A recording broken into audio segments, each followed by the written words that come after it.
Who will be the real hero when the race has been run? Who will be the real hero when it's all been said and done? Will it be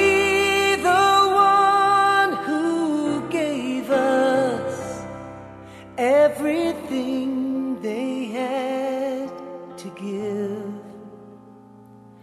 Those who would be real heroes know how real heroes live. There's a part of them that's knowing there's a price that must be paid. My name is William Bradford Birch. My mother's maiden name was Bradford. My seventh forefather was Governor Bradford that came over with the Pilgrims, and a pretty good bloodline. So William Bradford Birch is my name. My dad was William Hilton Birch, of English ancestry. My dad was a dirt farmer that moved into the sheep business, became very, very wise in the proper breeding and care for animals. And he was sought out by many to counsel with on illnesses and ailments among horses, cows, pigs, sheep, dogs. And had an 8th grade education.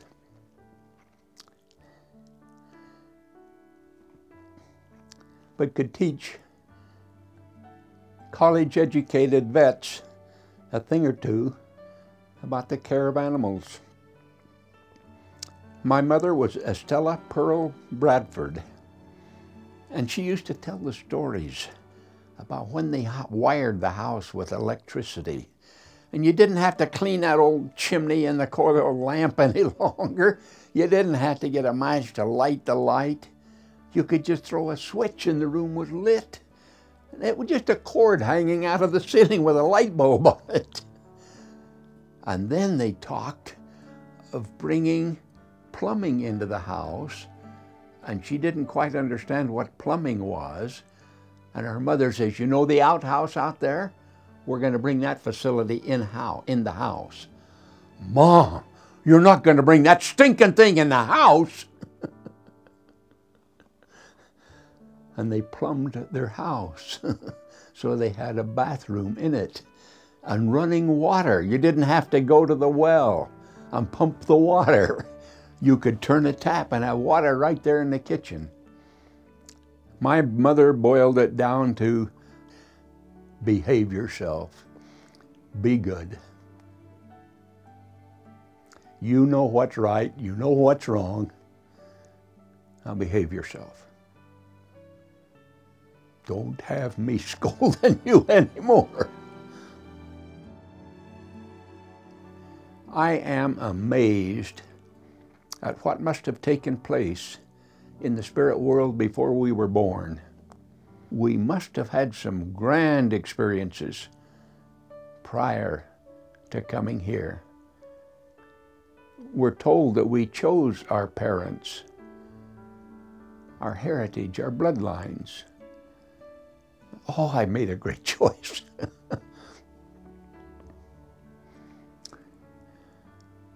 I hope my boys and my one daughter can feel that way when they're ready to check out and finish their role here on earth.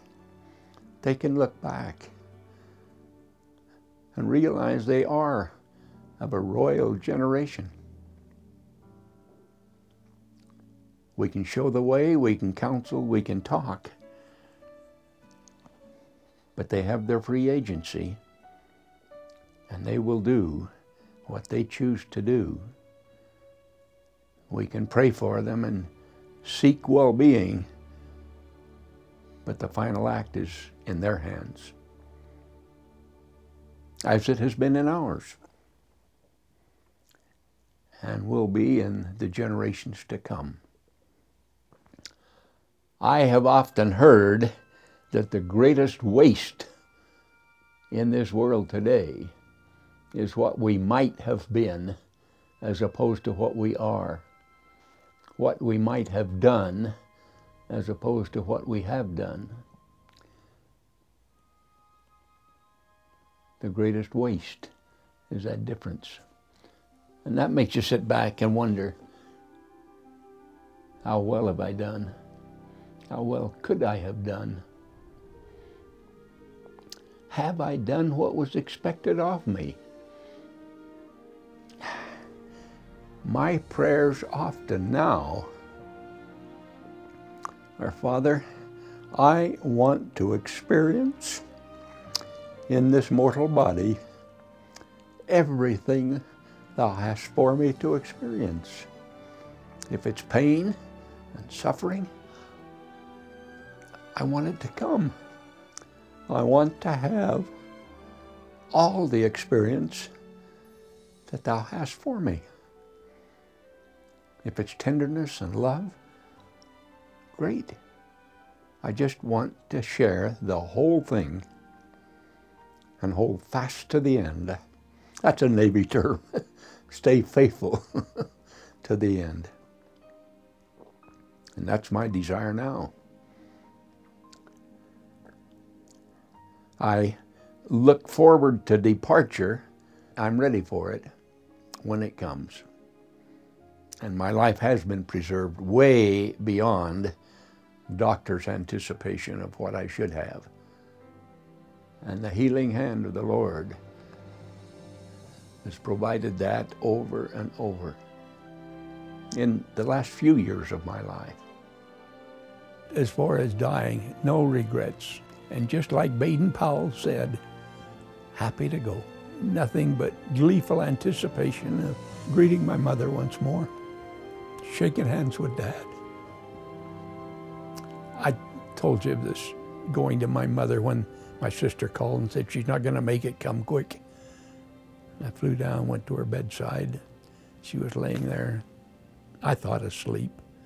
I knelt at her bedside and reached over and put my hand on hers. She opened her eyes and looked into my face and saw the great concern.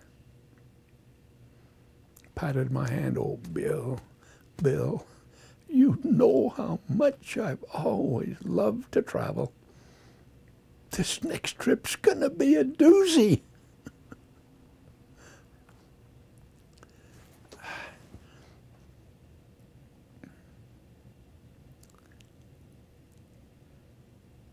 She bred that into me. We are that we might have joy. And that joy, that peace, that serenity comes through faith in the Lord Jesus Christ. And in our hearts, somewhere